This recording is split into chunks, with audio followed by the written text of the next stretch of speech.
আমার অবস্থা তো সাদিয়ার Sandwich. সাথে সাদিয়ার মতনই একেবারে। কাঁপো না, আমার একটু কাঁপাকাঁপিটা একটু কম, কারণ আমি এটা আসলে ভাগ্যবান, কারণ সবাই অপি আন্টি, চঞ্চল আঙ্কেল,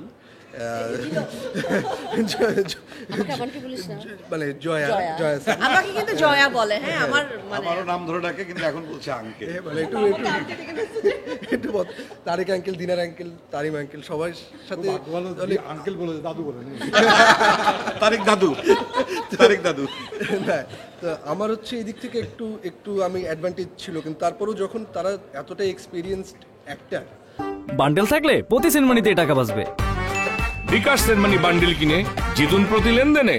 তখন তারা যেখানে কাজ করছে সেখানে ওইটা একটা অটোমেটিক একটা আনসিন একটা সাবকনশিয়াস মাইন্ডে একটা প্রেশার চলে আসে যে এত গুণী গুণী আর্টিস্ট এখানে আছে, যতই আমি তাদেরকে আগে থেকে পার্সোনালি চিনি, কিন্তু সেটা একটা প্রেশার ছিল। কিন্তু এখন তো করে ফেললাম, এখন রিয়াকশন ভালো পাচ্ছি, এটাই আবার অনেক ভালো লাগে। সুবিধাও আছে তোর, আর ওর সুবিধাও আছে, কারণ টোটাল যে ওয়েটটা সেটা তো আমরা কিছু কিছু করে ভাগ করে নিছি। হ্যাঁ, আমাদের কাঁধে ওয়েটটাও কম ছিল। তার মানে তোমাদের উপর একটু, কিন্তু যতটুকু ছিল তোমরা তাতেই তোমাদের 4-6 হয়ে গেছে। এইটাই, থ্যাংক ইউ। তুই কিন্তু ভূত পরিবেশন হয়ে আছিস। আমি পুরো তিন ভূত একদম সবসময় আমার কাছে, এখন আমি কি বলতেছি আমি নিজেও বুঝতে পারবো না, সেই জন্য। হ্যাঁ।